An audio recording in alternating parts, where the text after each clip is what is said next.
దేవుని పరిశుద్ధ నామంలో మీ అందరికీ ప్రభు పేట వందనాలు. యెషయా ప్రవచన గ్రంథము 66వ అధ్యాయము 13వ వచనం.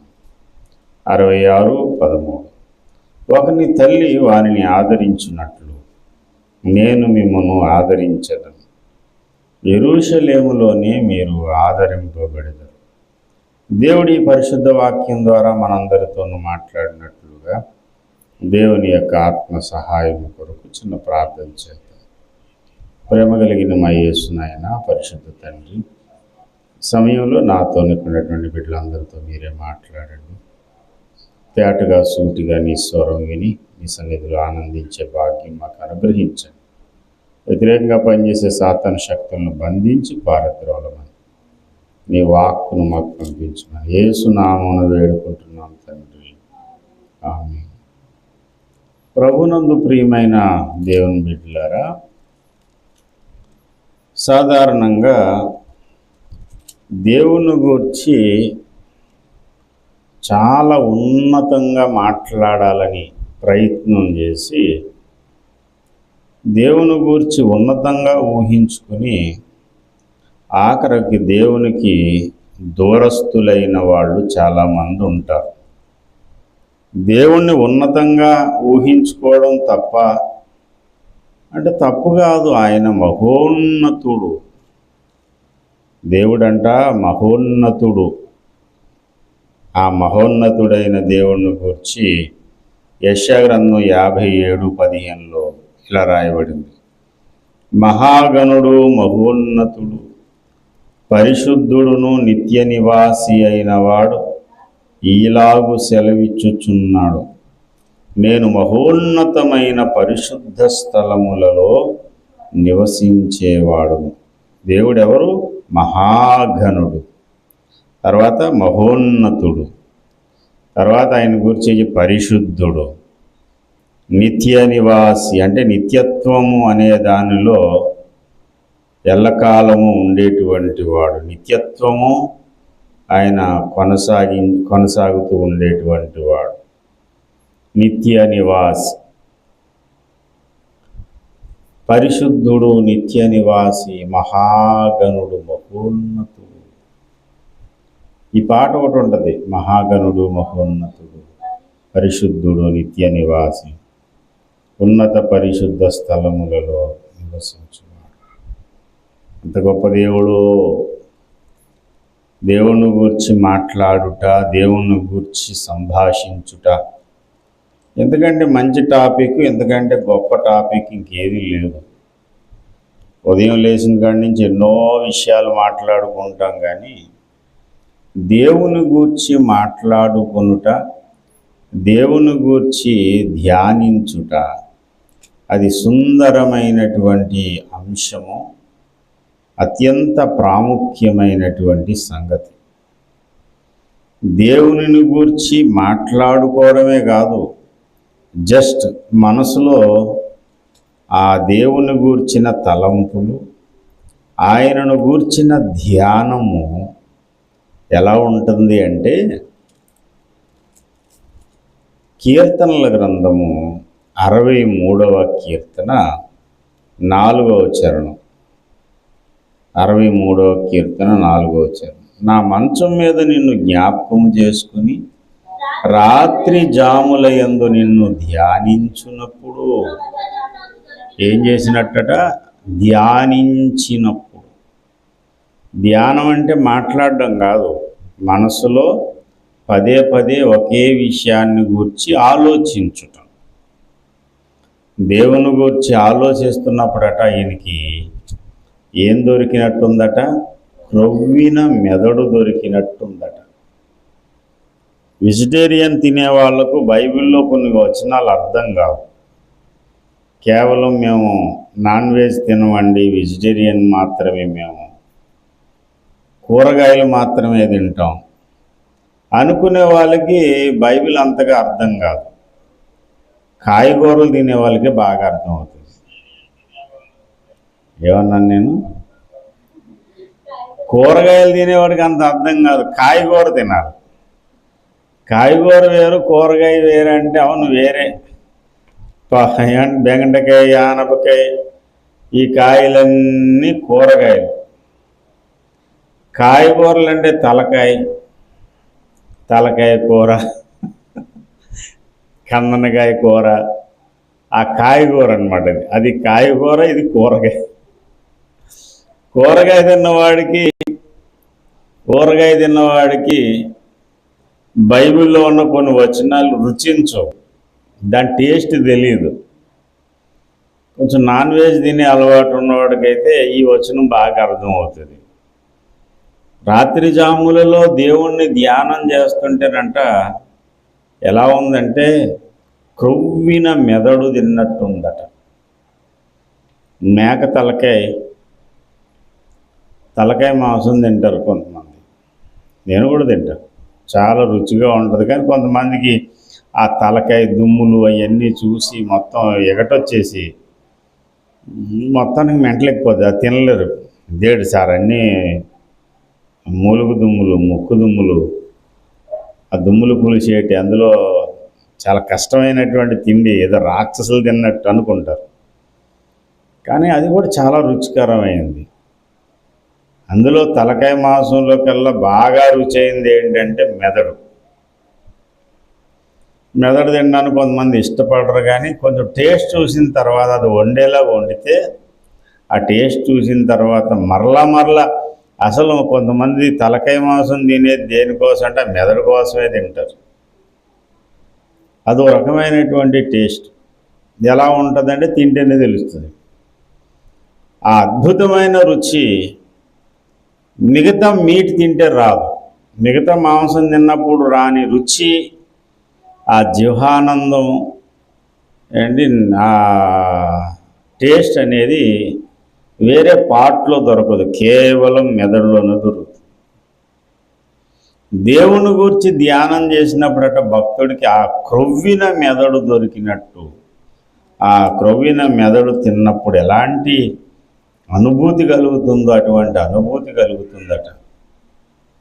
లోకంలో చాలా విషయాలు మాట్లాడుకుని ఎన్నో సంగతులు, రాజకీయాలు, ఇరుగు పొరుగు వాళ్ళ గొడవలు అండి, జీవనోపాధి గురించి, ఇలా ఇరుగింటి గొడవ, పొరుగింటి గొడవ, ఇలాంటి ఎన్నో విషయాలు మనసులో తెచ్చుకుని అంటే వాటి గురించి మాట్లాడడం వల్ల కలిగే ఆనందం కంటే నష్టాలే ఎక్కువ ఉంటాయి.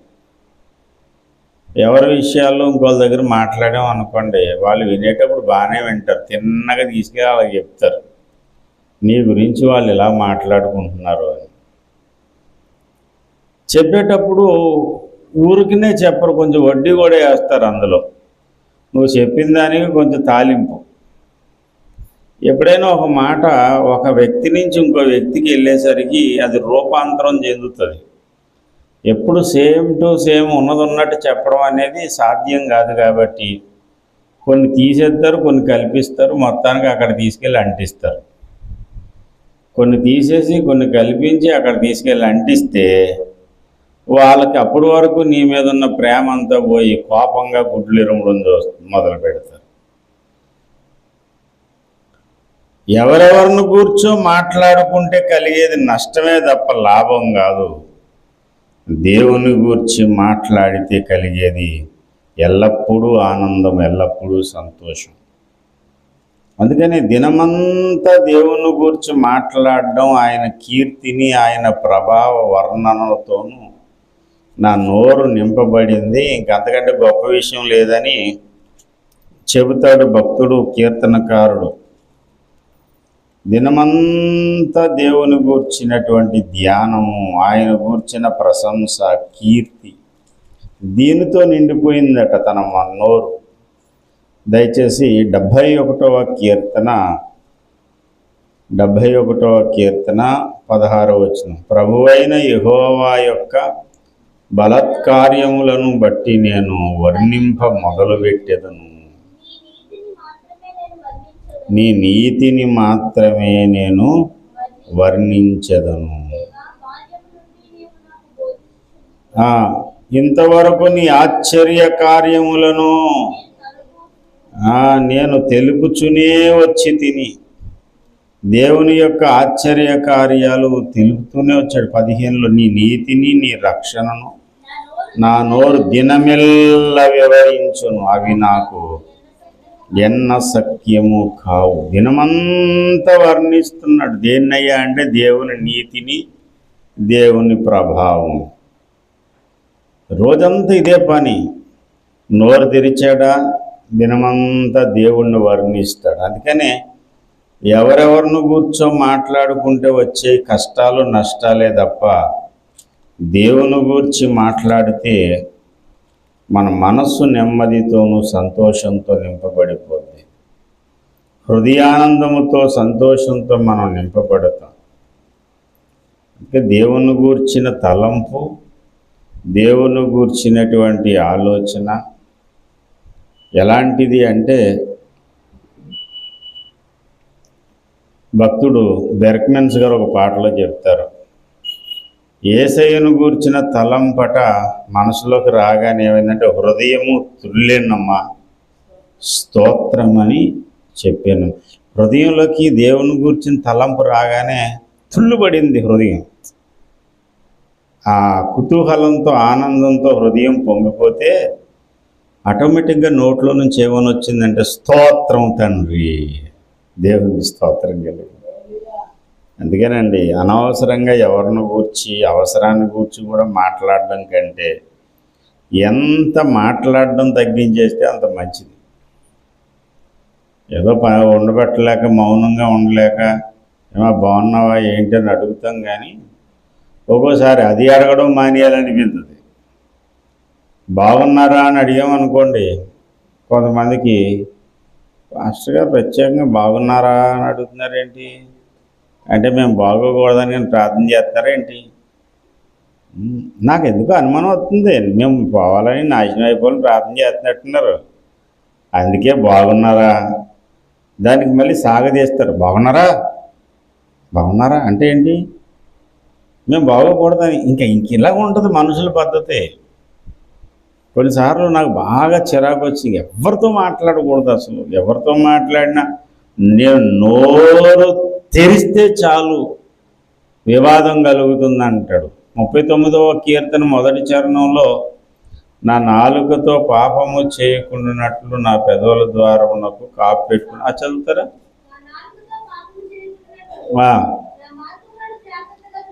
నా మార్గములను జాగ్రత్తగా చూసుకుందాను.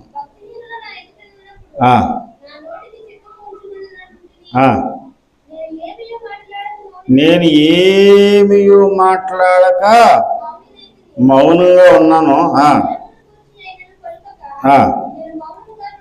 బాగున్నారా అనే మాట కూడా పలకకుండా నోరు కట్టేసుకున్నాడంట.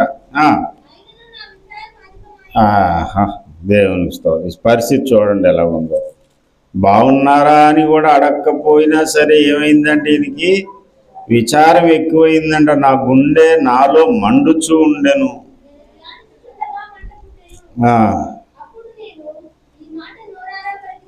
ప్రియ దేవుని బిడ్డలారా, ఎదటివాడి క్షేమం కోసం బాగున్నావా అని కూడా అడగకుండా నోరు కాసుకున్నా సరే మనసు కుదురుగా ఉండడం లేదు. ఎందుకయ్యా అంటే మాట్లాడిన ప్రతిసారి కూడా ఏదో ఒక గొడవ వచ్చి పడుతూనే ఉంటుంది. ఎందుకు వచ్చింది సార్? ఏం మాట్లాడినా సరే ఇబ్బంది. క్షేమమును గూర్చి మాట్లాడినా సంతోషాన్ని గూర్చి మాట్లాడినా జగడమే వస్తుంది.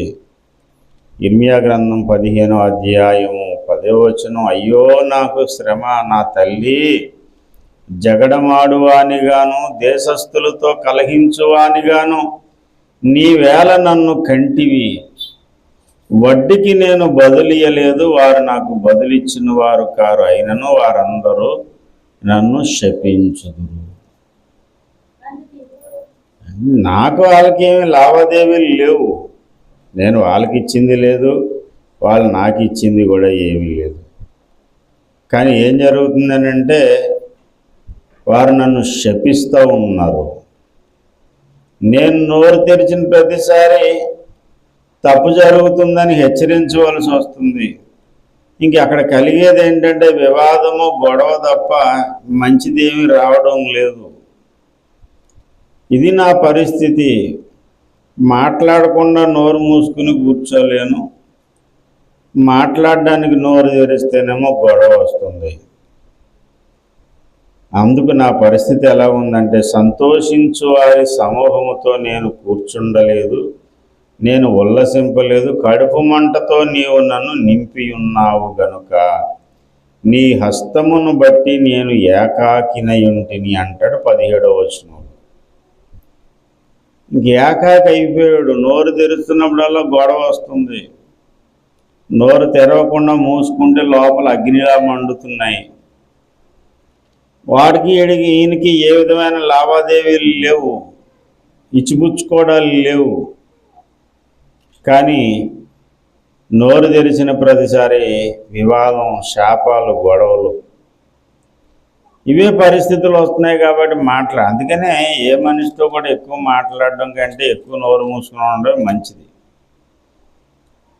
సరే, దేని గురించి మాట్లాడడం మంచిది అంటే దేవుని గురించి మాట్లాడుట చాలా మంచిది. దేవుని స్తుతించడం మంచిది, దేవుణ్ణి ధ్యానించటం మంచిది, దేవుని గురించి మాట్లాడుట మంచిది. ఇవాళ దేవుని గురించి మాట్లాడినప్పుడు కూడా కొంతమంది వివాదాలు లేకపోవచ్చు. కొంతమంది దేవుని గురించి మాట్లాడితే కిట్టదు, కోపం వచ్చేస్తుంది. వాళ్ళు కోపడితే కోపడ్డారు, కానీ దేవుని గురించి మాట్లాడినందుకు నీ మనసంతా నెమ్మదిగా ఆనందంతో నిండిపోద్ది. దేవుని గురించి ఘనంగా గొప్పగా మాట్లాడాలి. ఆయన మహోన్నతుడు, మహాగణుడు. కానీ అలా మాట్లాడుతూ ఈ ప్రసంగ ప్రారంభంలో నేనేం చెప్పానంటే, దేవుని గురించి ఉన్నతంగా మాట్లాడడం మంచిదే, కానీ ఆ మాట్లాడే క్రమంలో దేవుణ్ణి నువ్వు మరీ దూరం చేసుకోవద్దు. ఇస్లాం ధర్మాన్ని పాటించేటువంటి వారు అనంత కరుణామయుడు, దేవుడు అపార కరుణాశీలుడు. ప్రతిసారి ఆ మాటతోనే ప్రారంభిస్తారు. ఏ ఆయత్తు ప్రారంభమైనా, ఏ సూరా ప్రారంభమైనా, సూరా పైన ఏ గ్రంథానికైనా వాళ్ళకు ఉన్నటువంటి ఖురాన్ షరీఫ్ల పైన సూరాకి ప్రారంభ మాట ఏంటంటే, అనంత కరుణామయుడు, అపార కృపాశీలుడైన అల్లాహ్ పేరుతో ప్రారంభించుచున్నాం అని మొదలు పెడతారు.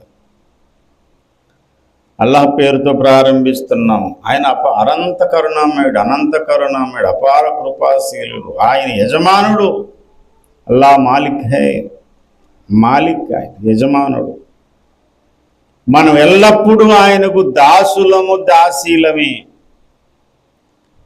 ఆయన ఎప్పుడూ ఎవరిని కుమారులుగా చేసుకునే అవసరం ఆయనకి లేదు. ఆయనకి ఎవరు కుమారులు కాదు, కుమార్తెలు కాదు. మనం ఆయన దాసులము.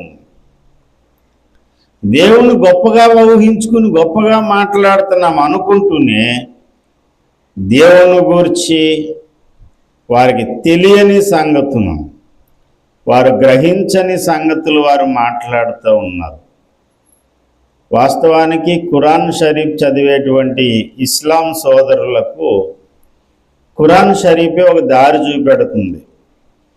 నీకు ఈ గ్రంథంలో ఏమైనా డౌట్లుంటే, సందేహాలుంటే, దీనికి పూర్వము నేను తౌరాత్, ఇంజీల్, జబూర్ గ్రంథాలను ప్రసాదించాను.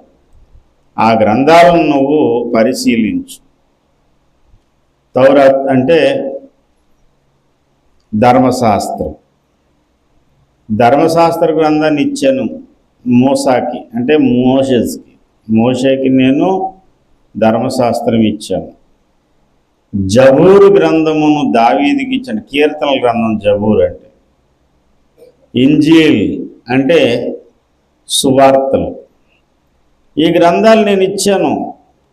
నీకు ఈ ఖురాన్ షరీఫ్లో ఏమైనా డౌట్లు ఉంటే నువ్వు ఆ పూర్వ గ్రంథాలను నువ్వు పరిశీలన చేయి. పూర్వ గ్రంథాల దగ్గరికి వెళ్ళు. ఆ పూర్వ గ్రంథాలు నీకు దారి చూపిస్తాయి. అవి అల్లాహ్ యొక్క వాక్కు గనుక దానిని ఎవరు మార్చలేరు. మార్చడానికి ఎవరికి సాధ్యం కాదు. ఇది ఖురాన్ షరీఫ్ దేవుని గూర్చి, దేవుడు ప్రసాదించినటువంటి పూర్వ గ్రంథమైన బైబిల్ను గూర్చి చెబుతుంది. దేవుని యొక్క వాక్కును మార్చే అధికారం, శక్తి ఎవరికి లేదు. ఆ గ్రంథం చెబుతుంది ఏమనంటే, ఆయన మహోన్నతుడు, మహాగణుడు, పరిశుద్ధుడు, నిత్యత్వమంతా ఉండేటువంటి వాడు, నిత్యత్వం అనే నివాసముగా కలిగిన నిత్య నివాసి. ఆ నిత్య నివాసి అయినటువంటి దేవుడు తన దగ్గరికి ఎవరిని రాకుండా దూరం పెట్టేవాడు కాదు. ఆయన ఏమై ఉన్నాడంటే, మరలా మీరు ఇందాక మహాగణుడు, మహోన్నతుడు అన్న దగ్గర ఏముందో చూడండి. మహాగణుడు, మహోన్నతుడు, నిత్య నివాసి, పరిశుద్ధుడు అయినను. ఆయన ఎక్కడుంటాడట? నా 57:15లో, అయినను వినయము గల వారి ప్రాణమును ఉజ్జీవింపజేయుటకును, నలిగిన వారి ప్రాణమును ఉజ్జీవింపజేయుటకును, వినయము గల వారి యొద్దను, దీన మనస్సు గల వారి యొద్దను నివసించుచున్నాడు. దేవుని గట్టిగా స్తోత్రం చెప్పండి. హల్లెలూయా. మహాగణుడు, మహోన్నతుడు, పరిశుద్ధుడు, నిత్య నివాసి, ఎవరికి అందలేనంత ఎత్తులో ఉన్నవాడు. అయినా సరే ఆయన ఎక్కడున్నాడు? వినయము గల వారి యొద్ద నివసించేవాడు. వినయము కలిగి దీన మనసు కలిగిన వారికి ఆయన సమీపముగా ఉన్నవాడు. ఎంత సమీపంగా ఉంటాడు, ఎంత దగ్గర బంధువు ఆయన అండి. లోకంలో చాలామంది బంధువులు ఉంటారు. ఆ బంధువులు, బంధుత్వాలు, బంధాలు విడదీయని అనుబంధాలు. సాధారణంగా ప్రతి మనిషికి అనుబంధాలతోనూ బాంధవ్యాలతోనూ ముడిపడి ఉంటుంది. అవి లేకపోతే ముందుకు మనుగడ సాగదు. నాకు ఎవ్వరూ లేరండి లోకంలో, నేను ఏకాకిని అనుకున్న వాళ్ళు ఎక్కడో ఉంటారు. కానీ వాళ్ళకి ఏదో ఒక బంధం ఉన్న వాళ్ళు తప్పకుండా ఉంటారు. ఇక్కడ కూర్చున్నటువంటి మనకి అమ్ముందనేటువంటి అనుబంధం, తల్లిదండ్రులతో అనుబంధం, భార్యాభర్తల అనుబంధం, తల్లి పిల్లల అనుబంధం, అండి తోబుట్టువులతో అనుబంధం, రక్త సంబంధం, ఈ అనుబంధము, ఈ యొక్క బాంధవ్యము, ఇది చాలా మధురమైంది. ఆడబిడ్డని ఒక ఇంటికి పంపించినా సరే ఆడపిల్ల మనసు అంతా అమ్మ నాన్నల మీద ఉంటుంది. పంపించిన తర్వాత అమ్మగారి నాన్నగారిని వస్తున్నారని తెలిసిందనుకోండి, వాళ్ళకి ఎంత సంతోషమో. దేవునికి స్తోత్రం. ఇది ఎప్పుడు కూడా దాని నుంచి కనెక్షన్ ఇమ్మని చెప్తాను. స్విచ్ బోర్డు ఇచ్చి జెండా కట్టినట్టు అక్కడ కట్టారు. స్తోత్రం చెప్పండి ఒకసారి. హల్లెలూయా, హల్లెలూయా, హల్లెలూయా. మహోన్నతుడు, పరిశుద్ధుడు, నిత్య నివాసి, మహాగణుడు, మహోన్నతుడు, పరిశుద్ధుడు, ఉన్నత పరిశుద్ధ స్థలములలో సించువాడు పరిశుద్ధుడు. ఉన్నత పరిశుద్ధ స్థలములలో నివసించువాడు పరిశుద్ధుడు. అయినను ఎగిన వినయపు దీన మనసులో నివసించును. అయినను ఇంగిన వినయపు దీన మనసులో చించును, జీవించును. మహాగణుడు, మహోన్నతుడు, పరిశుద్ధుడు, నిత్య నివాసి, మహాగణుడు, పరిశుద్ధుడు, నిత్య నివాసి. మా సామర్థ్యము పునరుద్ధనము, మా సామర్థ్యము పునరుద్ధనము, మా జీవము మా రక్షణ నిధి.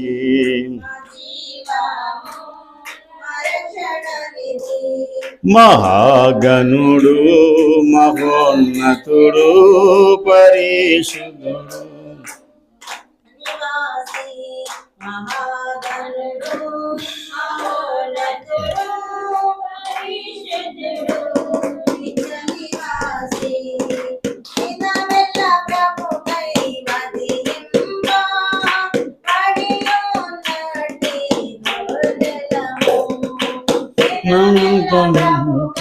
వదింప బడియున్నట్టి గోలము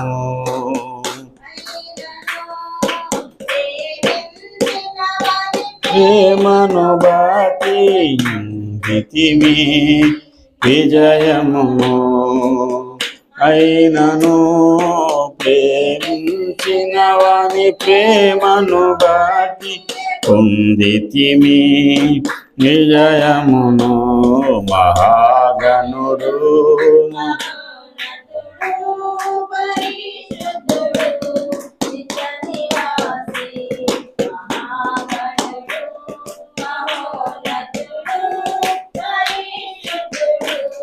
నిత్య నివాసి మా సామర్థ్యము పునరుద్ధానము మా సామర్థ్యము పునరుద్ధానము మా జీవము మా రక్షణ నిధి మా జీవము మా రక్షణ నిధి మహాగణుడు మహోన్నతుడు పరిశుద్ధుడు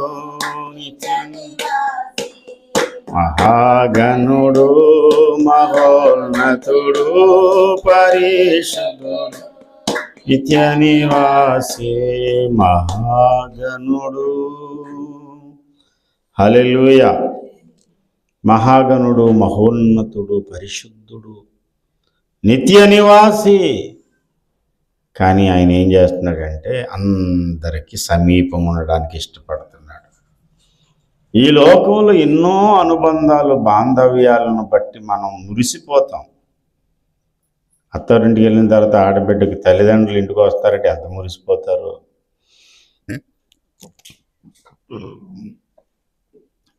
తల్లి తండ్రి అనే అనుబంధం, తర్వాత భర్త, తర్వాత పిల్లలు, ఆ తర్వాత బంధువులు, తోబుట్టులు, ఇవన్నీ తర్వాత. మొదట తల్లి, తర్వాత తండ్రి. దేవుడు తన పిల్లలకు ఎంత దగ్గరగా ఉండాలనుకుంటున్నాడంటే మనం చదువుకున్న వాక్యంలో 66వ అధ్యాయము యెషయా గ్రంథం 13లో ఒకని తల్లి వానిని ఆదరించినట్లు నేను మిమ్మును ఆదరించేదను. ఒకని తల్లి తన పిల్ల పట్ల, బిడ్డ పట్ల మాతృమూర్తి, మాతృత్వము, కన్నపేగు, కన్నబంధం, ఇది చాలా బ్యూటిఫుల్. అసలు తల్లిని గురించి ఎవరో ఒక ఆయన అన్నాడు, దేవుడు అందరికీ కనపడడానికి, అందరింట్లో ఉండడానికి అవ్వదు కాబట్టి అమరూపంలో ఉంటాడట అని ఈ లోకంలో చెప్పిన సామెత. తల్లి అనే అనుబంధం చాలా ఉన్నతమైంది. ఒకని తల్లి వానిని ఆదరించినట్లుగా మహాగణుడు, మహోన్నతుడు, సృష్టికర్త, విశ్వపాలకుడు, సమస్త లోకాలను ఆయన ఏలుతున్నవాడు. నిజమే, కానీ ఆయన నీ పట్ల రాజుగా ఉండాలనుకోవట్లేదు. నేను నీకు తల్లిగా ఉండాలనుకుంటున్నాను రా. మరి తండ్రివి కదా నాయన నువ్వు, నేను నీకు తండ్రినే. ఈ లోకంలో ఉన్న తల్లి, తండ్రి, అన్న, భర్త, ఈ బంధుత్వాలన్నీ, బంధాలన్నీ, దీని ద్వారా కలిగే ప్రేమలన్నీ అందించగలిగిన ఏకైక వ్యక్తి ఆయన మాత్రమే. దేవునికి స్తోత్రం. అంత సమీపంగా మనకు ఉండాలనుకుంటున్నాడు. నేను ఎక్కడో దూరాన్ని ఉండేవాడిని అనుకుంటున్నారేమో. నేను దూరముగా ఉండేవాడిని కాదురా నాయన, నేను ఎక్కడుండేవాడిని, సమీపముగా ఉండేవాడిని. దేవునికి స్తోత్రం కలుగును గాక. సమీపముగా ఉండువాడు, చాలా దగ్గరగా ఉన్నాడు మనకు. భూమి ఆకాశముల యందంతటా ఉన్నాడు ఆయన, మనకు సమీపంగా ఉన్నాడు. ఎంత దగ్గరగా ఉన్నాడు అంటే, నువ్వు కోరుకునే సకల బంధుత్వాలు ఆయనలోనే ఇమిడి ఉండి ఆయనలోనే నిండి ఉన్నాయి గనక ఆ సకల బంధాల ప్రేమను మనకు పంచుతున్నవాడు. ఒకరిని తల్లి వానికి పాలిచ్చినట్టు, స్నానం చేయించినట్టు అనడం లేదు, ఇక్కడ ఆదరించినట్లు. ఇక్కడ ఆదరణ కొరకు మాట్లాడుతున్నాడు. ఆదరణ ఎప్పుడు అవసరం అవుతుంది అండి? ఎప్పుడు ఆదరణ అవసరం అవుతుందంటే, బాధలో ఉన్నప్పుడు, ధైర్యం చెడిపోయినప్పుడు, ముందుకు సాగడానికి దారి కనబడనప్పుడు. పిల్లోడు ఎగ్జామ్ రాశాడు, పాస్ అవ్వలేదు, అనుకున్న ర్యాంక్ రాలేదు, తండ్రి కోప్పడతాడు. కానీ తల్లి ఏం చేస్తుంది? ఆదరిస్తుంది. ఏం పర్లేదురా, నువ్వు తెలివైనోడివి, నువ్వేదో ఒకటి రెండు తప్పేవేమో, మళ్ళీ ప్రయత్నం చేయి అని తల్లి బుజ్జగించి ఆదరించి కాస్త ధైర్యపరుస్తుంది.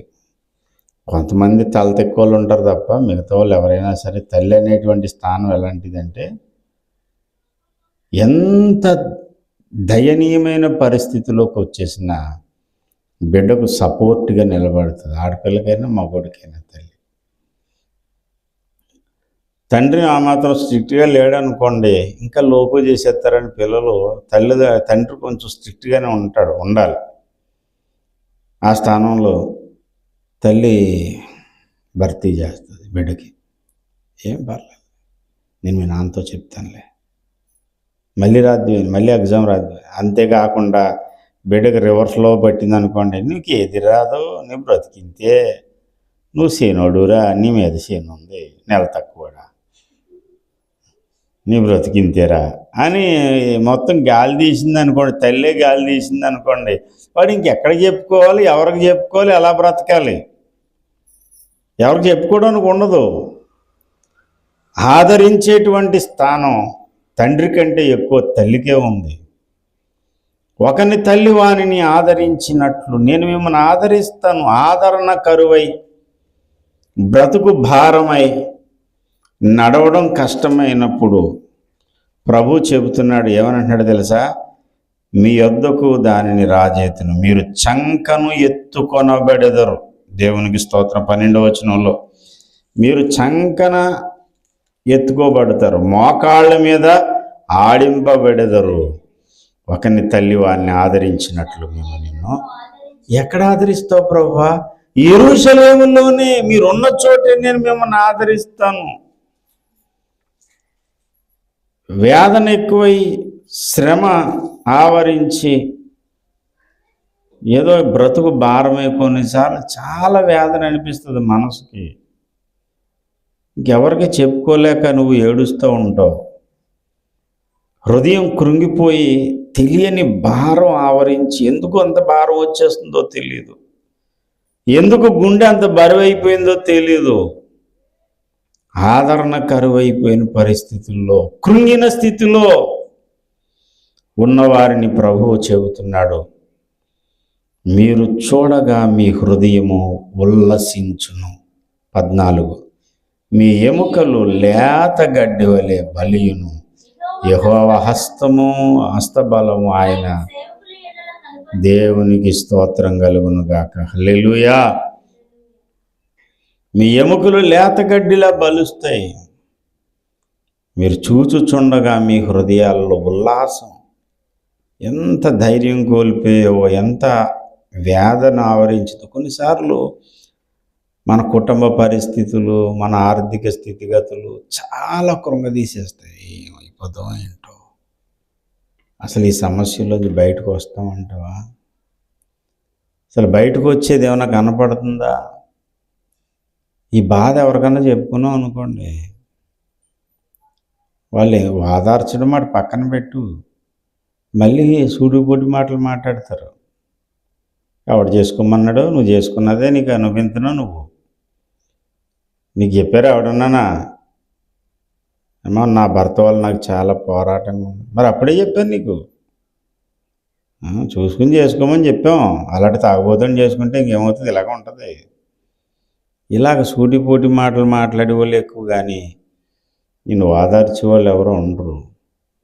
నీ స్థితి మార్చేవాడు, నీ బ్రతుకు మార్చేవాడు, నీ హృదయాన్ని ఉల్లాసంతో నింపేవాడు, మహాకాశాలు పట్టజాల దేవుడు నీకు దగ్గరగా వస్తున్నాడు. ఎంత దగ్గరగా అంటే అమ్మలాగా వస్తున్నాడు. దేవునికి స్తోత్రం కలుగును. హల్లెలూయా. అమ్మకేమి రెస్ట్రిక్షన్స్ ఉండవు. అమ్మ బిడ్డను కౌగిలించుకుని ముద్దాడి ఎత్తుకుని ఏదైనా చేస్తుంది. అమ్మకు హద్దులు లేవు, సరిహద్దులు లేవు. అమ్మ ప్రేమను మించిన ప్రేమతో నిన్ను ఆదరించే దేవుడు ఆయన. నిన్ను చంకనెత్తుకొనివాడు ఆయనే, మోకాళ్ళ మీద ఆడించేవాడు ఆయనే. కృంగిపోవద్దు. నీకు కలిగిన శ్రమను బట్టి, నీకు కలిగిన నష్టాన్ని బట్టి ఈ ఉపవాస దినమందు దేవుడిస్తున్న వాగ్దానాన్ని చేతపట్టండి. ఇంత గొప్ప ప్రేమ పంచేటువంటి దేవుని గురించి మాట్లాడడం ఎంత మధురం అండి. కాబట్టి ఈ రోజున హృదయాల్లో ఉన్నటువంటి కలవరాన్ని విడిచిపెట్టండి, ధైర్యం తెచ్చుకోండి. దేవుని ఆదరణ, దేవుని నెమ్మది అనుభవిస్తూ ఈరోజు మనం సాగిపోదాం. దేవుడి వాగ్దానాన్ని మన జీవితంలో నెరవేర్చునుగాక. ఒకని తల్లి వాడిని ఆదరించినట్లు నేను మిమ్మల్ని ఆదరించేదను. ఈ వాక్కు, ఈ వాగ్దానం స్వతంత్రించుకుందాం. రండి ప్రార్థన చేద్దాం. యేసయ్యా నీకే వందనాలు, వందనాలు, వందనాలు.